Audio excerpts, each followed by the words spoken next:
எல்லாருக்கும் வணக்கங்க. உங்கள் எல்லாரையும் 666 மந்த்ரா யூடியூப் சேனல் வாயிலாக மறுபடியும் சந்திக்கிறதுல எனக்கு ரொம்ப சந்தோஷம். தொடர்ந்து நம்மளுடைய சேனல் மூலமாக ஆன்மீகம் சார்ந்த எண்ணற்ற பதிவுகளை பதிவேற்றம் செய்து கொண்டிருக்கிறோம். உங்களுடைய மேலான ஆதரவும் நமக்கு தொடர்ந்து கிடைத்து கொண்டே இருக்குது. அதன்படி 7ஆம் தேதி மே மாதம் 2026ஆம் ஆண்டு வியாழக்கிழமை அன்று வரக்கூடிய தேய்பிறை சஷ்டி நாளில் என்னெல்லாம் நாம் செய்யலாம், செய்யக்கூடாது, முருகனின் திருவருளை பெறுவதற்கு நாம் அனுஷ்டிக்கக்கூடிய பிரார்த்தனைகள், வழிபாடுகள், இதை பற்றி நாம் தொடர்ந்து பார்த்துட்டே இருக்கோம். உங்களுடைய மேன்மையான ஆதரவும் நமக்கு கிடைச்சிட்டே இருக்குது. முருகப்பெருமானினுடைய வழிபாடுகளில் சஷ்டி திதி அன்று முருகனை வழிபாடு செய்கிறது அப்படிங்கிறது திட்டத்தட்ட நீங்கள் ஒரு 100 வருடம் இறை வழிபாட்டில் உங்களை அர்ப்பணிப்பதற்கு சமமான பலனை கொடுக்கும். சரிங்களா? ஆக்சுவலாக அந்த முருக வழிபாடு அப்படிங்கிறது ரொம்ப ரொம்ப சக்தி வாய்ந்தது. நான் அதை அனுபவ ரீதியாக கண்கூடாக பல இடங்களில் கண்டிருக்கிறேன்.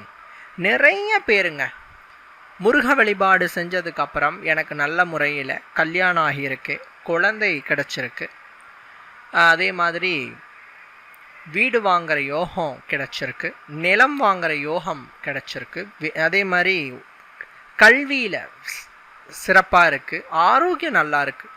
இப்படி எல்லா விதமான ஒரு மனிதன் சேமமாக வாழ்வதற்கு உண்டான அத்துணையையும் முருகப்பெருமானினுடைய திருவருளால் அனைவரும் பெற்றிருக்கிறார்கள். அதற்கு நீங்க என்ன பண்ணணும்? முருகா நீயே கதி என அவன் பாதங்களில் விழுந்து விட்டால் போதும். முருக பக்தியில உங்களுக்கு தோல்வி ஏற்படுகிறது அப்படின்னு சொன்னால் அதனோட மிஸ்டேக் முருகன் மேலே இல்லை, உங்கள் மேலே.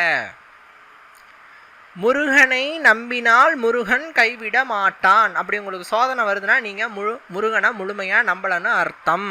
என்னால் அதை உறுதியாக சொல்ல முடியும். உடனே நான் சொன்னோடனே நிறைய பேர் கோபம் கூட படலாம். என்ன சார் இப்படி சொல்கிறீங்க?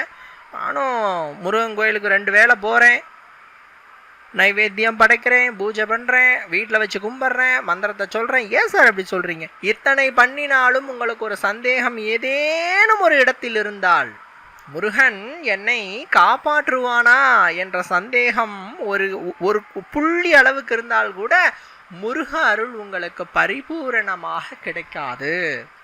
நீங்கள் நம்பணும். யாரும் தேவையில்லை, என் அப்பன் இருந்தா போதும், என் முருகன் இருந்தா போதும், அவன் என்னை கை தூக்கி கரை சேர்ப்பாங்கிற முழு நம்பிக்கையை நீங்கள் வைத்திருந்தால் கண்டிப்பாலும் உங்களுக்கு நீங்கள் வைத்த ஆசை, கோரிக்கை நிச்சயம் நிறைவேறும். சவால் விட்டு சொல்லலாம், நிச்சயம் நிறைவேறும். இதில் இந்த முருக வழிபாட்டில் மிக முக்கியமாக சொல்கிறது விளையாட்டுத்தனம் இருக்கக்கூடாது. எந்த கடவுளிடத்திலும் விளையாடு, முருகன் இடத்தில் மட்டும் விளையாண்டு விடாது. இட்ஸ் வெரி பவர்ஃபுல் காட் அப்படின்னு சொல்லப்படுது. ரிசல்ட்டை சீக்கிரமாக கொடுக்குற காடாகவும் முருக வழிபாடு இருக்குது. இப்போ சிவபெருமானோட அருளை பெறணும்னா பல ஆண்டுகளினுடைய தவம் தேவை. அதே மாதிரி பெருமாளோட அருளை பெறணும்னாலும் அதுக்கும் பல ஆண்டுகள் தவம் தேவை. இப்படி எல்லா தெய்வங்களுடைய அருளை பெறுவதற்கு பல ஆண்டுகள் நாம் பூஜிக்கணும், அவர்களை உருகி உருகி வேண்டணும். ஆனால் நான் அனுபவத்தில் பார்க்குறேங்க, முருகனை வழிபட்ட உடனே அவங்க நினைச்சதெல்லாம் நிறைவேறுது.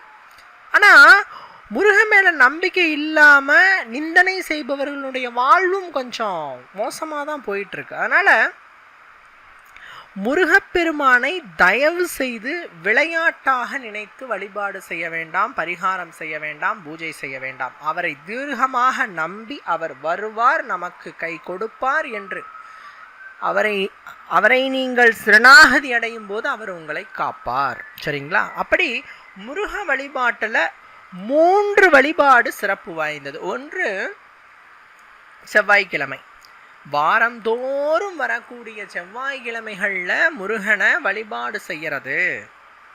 சார், செவ்வாய் என்றால் அவரோட அதிதேவதை முருகன். ஒவ்வொரு கிரகங்களுக்கும் அந்தந்த கிரகத்திற்குரிய அதிதேவதை என்று இருக்கும். அப்படி சொல்றச்ச செவ்வாய் கிரகத்திற்கு உரிய அதிதேவதை முருகன். நீங்க செவ்வாய் தோஷத்துல இருக்கிறீங்க அல்லது வாழ்க்கையில எண்ணற்ற தடைகள்ல இருக்கிறீங்க. உதாரணத்துக்கு சொல்லணும்னா, சிலருக்கு திருமணத்துல தடை இருக்கும், வீடு வாங்குறது, நிலம் வாங்குறது, வண்டி வாகனம் வாங்குறது, ஏதாவது தடையாகிக்கிட்டே இருக்குன்னா உங்க ஜாதகத்தை எடுத்துட்டு போய் நீங்க பாருங்க. செவ்வாய் உங்களுக்கு தோஷத்தை ஏற்படுத்துகிறார் என்று அர்த்தம். செவ்வாய் தோஷத்தில் இருந்தால் மட்டும்தான் ஒருவர் என்ன தொட்டாலும் சக்சஸ் ஆகாது. 10 தாட்டி ட்ரை பண்ணும். செவ்வாயே ஒரு கட்டத்துக்கு மேலே அச்சு அப்படிங்கிற அளவுக்கு வெறுத்தா மட்டும்தான் உங்களால் அதை சாதிக்க முடியும். இந்த செவ்வாய் தோஷத்தில் இருக்கிறவங்க பாருங்கள், கல்யாணம் பண்ணுறதுக்குள்ள போதும்னு ஆகிடும். செவ்வாய் சுகஸ்தானத்தில் இருந்ததுன்னு சொன்னால் வீடு நிலம் இதெல்லாம் வாங்க. சுகஸ்தானங்கிறது 4வது இடம். லக்னத்திலிருந்து 4ல் செவ்வாய் இருந்தால் இந்த நிலம் வாங்கிறது, வீடு வாங்கிறது, வண்டி வாகனம் வாங்குறதுலாம் ரொம்ப தலைவலியாக இருக்கும். வாங்கினாலும் அதில் ஒரு திருப்திங்கிறதே இருக்காது. அது மாதிரி தோஷங்களால், செவ்வாயினுடைய தோஷங்களால் வாழ்க்கையில் கிடைக்கக்கூடியது கிடைக்கவில்லை என்று சொல்லுபவர்களுக்கு செவ்வாய்க்கிழமை தோறும் விரதம் இருந்து முருகனை கும்பிட்டாலே போதும், உங்களுக்கு எல்லாமே கிடைக்கும். 1. 2வது கிருத்திகை விரதம். முருகன் பிறந்த நட்சத்திரம் கிருத்திகை நட்சத்திரம். முருகனை பரிபூரணமாக வழிபடுறதுக்கு உகந்த நட்சத்திரமும் கிருத்திகை நட்சத்திரம். 27 நட்சத்திரங்களில் நெருப்பு நட்சத்திரம் என்று கிருத்திகை நட்சத்திரத்தை சொல்கிறோம். சூரியனினுடைய நட்சத்திரம்னு சொல்கிறோம். முருகன் அவதரித்த நட்சத்திரம்னு சொல்கிறோம். இந்த கிருத்திகை நட்சத்திரத்தில் எவர் ஒருவர் முருகனை தீர்க்கமாக வழிபாடு செய்கிறார்களோ அவர்களுக்கு முருகன் வேண்டிய வரத்தினை கொடுப்பார் என்பது சத்தியம். இது 2வது. 3வது, தேய்பிறை காலங்களில் வரக்கூடிய சஷ்டி திதிகளில் முருகனை வழிபட்டால் வேண்டியது யாவும் கிடைக்கும் என்பது சத்தியம். என்னங்க, தேய்பிறை காலங்களில் வர சஷ்டி திதி, பௌர்ணமியோ அமாவாசையோ முடிந்து வரும் 6வது நாளை சஷ்டி நாள்னு சொல்கிறோம். இந்த அமாவாசை திதி முடிந்து வரும் காலம் வளர்பிறை சஷ்டி, பௌர்ணமி முடிந்து வரும் காலம் 6வது காலம் தேய்பிறை சஷ்டி. ஸோ இந்த முறை மே மாதம் 7ஆம் தேதி வருவது என்பது தேய்பிறை சஷ்டி என்று அழைக்கும் காலம். இந்த தேய்பிறை சஷ்டி காலத்தில் முருகனை வழிபட்டால் சர்வ வசீகரம் ஏற்படும், செல்வம் பெருகும், ஞானம் பெருகும், மன அமைதி உண்டாகும், உடல் ஆரோக்கியம் மேம்படும், பயம் நீங்கி வீட்டில் செல்வம் பன்மடங்கு சேரும். சரிங்களா? இந்த நாளில் நான் ஒரு சின்ன மந்திர உபதேசம் நான் உங்களுக்கு சொல்லித்தரேன். 2 சொல்லித்தர போகிறேன். அதில் ஃபஸ்ட்டு என்ன சொல்கிறேன் அப்படின்னு கேட்டிங்கன்னா, முருகனினுடைய சுடாட்சர மந்திர பிரயோகத்தை நான் சொல்லித்தரேங்க. ரொம்ப சக்தி வாய்ந்ததுங்க, நல்லா கேட்டுக்கோங்க. எப்படி சிவபெருமானுக்கு பஞ்சாட்சர மந்திரம் என்று நம சிவாய என்ற 5 எழுத்து மந்திரம் இருக்கிறதோ, அதே போல முருகப்பெருமானுக்கு சடாட்சர மந்திரம் என்று 6 எழுத்து மந்திரம் இருக்கு. அது என்னன்னா சரவணபவ என்று சொல்லக்கூடிய இந்த 6 எழுத்து மந்திரம். இதில் வர ஒவ்வொரு எழுத்துமே ஒவ்வொன்றை குறிப்பதாக அமையும். உதாரணத்துக்கு சா என்பது செல்வத்தை குறிக்கும், ர என்பது கல்வியை குறிக்கும், வா என்பது முக்தியை குறிக்கும், ந என்பது எதிரிகளை வெல்லும் ஆற்றலை குறிக்கும், பா என்பது ஞானத்தை குறிக்கும், வா என்பது ஆரோக்கியத்தை குறிக்கும். இப்படி இந்த 6 எழுத்து மந்திரங்களும் 6 வகையான நல்ல விஷயங்களை குறிக்கக்கூடியதாக அமையும். அப்பேற்பட்ட இந்த செடாட்சர மந்திரத்தை, 6 எழுத்து செடாட்சர மந்திரத்தை தினம் 108 முறை என்று 90 நாட்கள் பாராயணம் செய்தால் முருகன் தோன்றி வேண்டிய வரத்தினை அருள்வார் என்பது உண்மை. சத்தியம். சார் 90 நாள் நீங்கள் பூஜை பண்ணணும் சார். என்னங்க சொல்கிறீங்க 90 நாள் ஆடி அப்பா அப்படிங்காதீங்க. நம்மோட கடவுள் வேண்டியதை அருளக்கூடிய நம்மோட அப்பாவாகவும் மகனாகவும் குழந்தையாகவும் சகோதரனாகவும் நம்ம என்ன நினைக்கிறோமோ அப்படி தான் வருவார் முருகன். நம்ம என்ன நினைக்கிறோம், அப்பாவாக நினச்சா அப்பாவாக இருப்பார், அண்ணனா நினச்சா அண்ணனாக இருப்பார், நம்மளுக்கு மகனாக நினச்சா மகனாக இருப்பார்.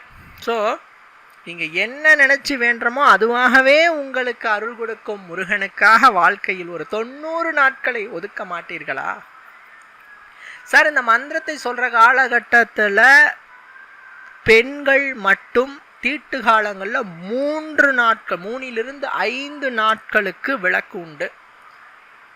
மற்றபடி நீங்கள் எப்பயும் போல் டெய்லி சொல்லிக்கிட்டே வரலாம். 90 நாட்கள் கணக்கு. சரிங்களா சார்? எப்போ சார் சொல்லலாம்? காலையில் ஒரு 108 முறை, நைட்டு படுத்து தூங்கிறதுக்கு முன்னாடி ஒரு 108 முறை அகல் விளக்கில் தீபம் ஏற்றிண்டு நீங்கள் கும்பிட்டு சொல்லலாம். ஒன்றும் இல்லை, நீங்கள் சாதாரணமாக தீபம் ஏற்றிட்டு உட்காந்து சரவண பவ அப்படிங்கிற மந்திரத்தை 108 முறை சொல்லுங்கள். காலையில் 108 முறை எழுந்தோடனே பிரம்மமுகூர்த்தத்தில் எழுந்து குளிச்சுண்டு அகல் விளக்கில் தீபம் ஏற்றிண்டு இந்த சரவணபவ மந்திரத்தை பாராயணம் பண்ணுங்க. ஈவினிங் நீங்கள் ஆஃபீஸ் முடிச்சுட்டு வீட்டுக்கு வந்துட்டு குளிச்சுண்டு தூங்கிறதுக்கு முன்னாடி சாப்பிட்டு சொல்லலாமா சார் மந்திரத்தை? தாராளமாக நீங்கள் சாப்பிட்டே கூட சொல்லலாம், தப்பு இல்லை. தூங்கிறதுக்கு முன்னாடி நீங்கள் இந்த மந்திரத்தை சொல்லு. அதாவது இதை ஒரு பூஜை மாதிரி பண்ணணுங்கிறது கூட இல்லை, அவனை மனசில் நினச்சி மந்திரத்தை சொல்கிறீங்க, அப்படிதான். பூஜை அறையில் கூட நீங்கள் சொல்லணுங்கிறது இல்லை, தீபம் ஏற்றி சொல்லணுங்கிறது கூட இல்லை. சார் எங்கள் வீட்டில் பூஜை அறை இல்லை சார். இப்போலாம் வீடு, சொந்த வீடு இருக்கிறதையே அதிசயம். அப்படியே வீடு இருந்தாலும் ஒரு ரூம் ஒரு கிச்சன் போதுங்கிறாங்க, அந்த அளவுக்கு இருக்காங்க. பாத்ரூம் ஒரு ரூமு ஒரு கிச்சன் இருந்தால் போதும், இப்போ நிலம் வைக்கிற விலைக்கு இவ்வளோ தான் பண்ண முடியும், இவ்வளோ தான் கட்ட முடியும் அப்படிங்கிறாங்க. ஆனால் நான் என்ன சொல்கிறேன்னா, நீங்கள் படுத்து தூங்குற அந்த இடத்துல கூட சுத்தமாக பார்த்துக்கோங்க. நீங்கள் எங்கே செஞ்சாலும் சுத்தமாக இருக்கணும். கிழக்கு அல்லது வடக்கு பார்த்தபடி ஒரு பலகையின் மீதோ அல்லது தரையில் ஒரு துணியை போட்டோ அதன் மீதோ அமர்ந்து கொண்டு தான் சொல்லணும். ஏன்னா வெறும் தரையில் உட்காந்து கொண்டு மந்திரத்தை சொல்லக்கூடாது, இதெல்லாம் வலிமை வாய்ந்த மந்திரம். அதனால் ஒரு துணியை போட்டு அது மேலே உக்காந்துட்டு இந்த மந்திரத்தை நீங்கள் சொல்லணும். 108 முறை சொல்ல வேண்டும். எத்தனை முறைங்க? 108 முறை சொல்ல வேண்டும். காலையில் 108, இரவு படுத்து உறங்கிறதுக்கு முன்னாடி 108. 90 நாட்கள் சொன்னால் முருகன் தோன்றி வேண்டியதை கொடுப்பார் என்பது சத்தியம். இன்னொரு ஒரு விஷயத்த சொல்கிறேன். தேய்பிர சஷ்டி நாளில் என்னங்க பண்ணலாம் அப்படின்னு கேட்டால், அகத்தியர் அருளிய இன்னொரு மந்திரத்தையும் நான் உங்களுக்கு பாராயணம் செய்கிறேன். இந்த மந்திரம் பார்த்தீர்கள் என்றால் அகத்தியர் அருளிய மந்திரம். சரிங்களா? அகத்தியர் அருளிய இந்த மந்திரத்தை தேய்பிறை சஷ்டி நாளன்று உங்களுடைய கையில் சுக்கு இருக்கு இல்லையா, சுக்கு, அதை கையில் வச்சுண்டு இந்த மந்திரத்தை ஒரு 108 முறை சொல்லுங்கள். மந்திரம் சித்தி ஆகிடும். அதுக்கப்புறம் நீங்கள் கொஞ்சமாக திருநீர் எடுத்து நெத்தியில் இட்டுக்கோங்க. அதன் பிறகு நீங்கள் வெளியில் எப்போ கிளம்புறதா இருந்தாலும், முக்கிய காரியங்களுக்காக நீங்கள் எப்பொழுது வெளியிலே கிளம்புவதாக இருந்தாலும், இதுக்கு முன்னாடி சுக்கை கையில் வச்சு இந்த மந்திரத்தை 108 முறை சொன்னீங்க இல்லையா, அந்த சுக்கை இடித்து தூள் பண்ணி வச்சுக்கோங்க. அதுலேருந்து ஒரு பிஞ்ச், அதாவது ஒரு சிட்டிகை, உங்களோட கட்டை விரலும் ஆள்காட்டி விரலும் சேர்ந்த மாதிரி எடுத்தால் எவ்வளோ சுக்கு வருதோ அவ்வளோ எடுத்துகிட்டு தேனில் கலந்து உங்களுடைய நாக்கில் நீங்கள் தேய்ச்சிட்டு இந்த மந்திரத்தை முக்கிய காரியத்துக்காக வெளியே போகும்போது இந்த மந்திரத்தை ஒரு 11 முறை சொல்லிவிட்டு திருநீர் எடுத்து நெத்தியில் இட்டுண்டு நீங்கள் போனீங்க அப்படின்னு சொன்னால் போகும் காரியம் வெற்றியாகும். சரிங்களா? தேய்பிர சஷ்டி நாள் அன்றைக்கு இந்த மந்திரத்தை சித்தி பண்ணிக்கோங்க. எந்த டைம் பண்ணலான்னா, காலையில் பிரம்ம முகூர்த்தம் 3 to 5 இந்த டைம்லேயும் பண்ணலாம், ஈவினிங் ஒரு 6 மணிக்கு மேலேயும் பண்ணலாம். ஆண்கள் பெண்கள் என இருபாராலும் நீங்கள் செய்யலாம். கோயிலில் போயிட்டு கூட ஜபமாலை எடுத்துகிட்டு போயிட்டு கோயிலில் கூட அந்த மந்திரத்தை 108 முறை சொல்லி நீங்கள் சித்தி பண்ணிக்கலாம். அதை தொடர்ந்து நீங்கள் இந்த இந்த மந்திரத்தை வந்து பிரயோகம் பண்ணுறச்சு அதை சொன்ன மாதிரி சுக்கை கொஞ்சம் எடுத்து வச்சுட்டு கலக்கிட்டு சாப்பிடணும். சுக்குப்பொடி தீர்ந்து போச்சுன்னா மறுபடியும் ஒரு தேய்பிரை சஷ்டி நாளோ செவ்வாய்க்கிழமையோ கிருத்திகை நட்சத்திரத்தையோ தேர்ந்தெடுத்து இந்த மந்திரத்தை சுக்கை கையில் வச்சுட்டு, ஏன் சுக்கை கையில் வச்சுட்டு நம்ம சொல்கிறோம்னா சுக்கு என்பது முருகனினுடைய மூலிகை என்று சொல்லுகிறோம். ஸோ சுக்கை நீங்கள் கையில் வச்சுட்டு இந்த மந்திரத்தை ஒரு 108 முறை சொன்னீங்கன்னா அந்த சுக்கில் அந்த அந்த மந்திர உருக்கள் இறங்கிடும். அதுக்கு பிறகு நீங்கள் வீட்டுக்கு வந்துட்டு இடித்து நீங்கள் பொடியாக்கி வச்சுக்கலாம். சுக்கை நீங்கள் கையில் வச்சுட்டு சொல்கிறச்சே அந்த சுக்குக்கு மேல் தோல் நீக்கிட்டு தான் கையில் வச்சு சொல்லணும். ஏன்னா நீங்கள் இடிக்கும்போது தோல் நீக்காத சுக்கை பயன்படுத்தக்கூடாது. ஸோ நீங்கள் மேல் தோலை சீவிட்டு அதன் பிறகு கையில் வச்சுட்டு இந்த மந்திரத்தை 108 முறை சொல்லிவிட்டு இடித்து வச்சுக்கோங்க. சரிங்களா?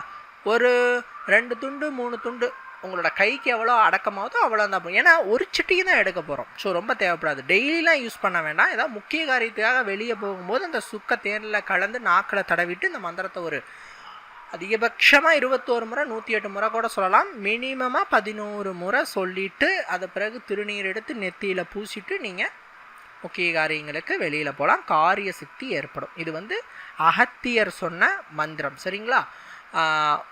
ஓம் முருகா, குரு முருகா, அருள் முருகா, ஆனந்த முருகா, சிவசக்தி பாலகனே, சண்முகனே, சடாட்சரனே, என் வாக்கிலும் நினைவிலும் நின்று காக்க ஓம் ஐம் க்ரீம் வேல் காக்க ஸ்வாஹா. இதுதான் முருகனினுடைய மந்திரம். அகத்தியர் கூறியது. இதனை நீங்கள் எந்த காரியத்துக்கு கிளம்பும் போதும் இந்த மந்திரத்தை சொல்லிவிட்டு விபூதி எடுத்து பூசிட்டு சுக்குத்தூள் எடுத்து சாப்பிட்டு நீங்கள் போகிறச்சே அந்த காரியத்தில் இருக்கிற தடைகள் நீங்கி உங்களை முருகன் கவசமாக நின்று காப்பார். சரிங்களா? நிச்சயமாலும் காப்பார். உங்களுக்கு வந்து எல்லா விஷயங்களிலும் முருகன் கை கொடுப்பார். இந்த ஒரு மாந்திரீக பிரயோகத்தின் மூலமாக இதை வந்து கட்டாயமாக உங்களுக்கு பிரயோஜனமாக இருக்கும்னு நான் நம்புகிறேன். மற்றும் ஒரு ஆன்மீக தகவல் வீடியோவில் உங்களை வந்து சந்திக்கிறேன். நன்றி, வணக்கம்.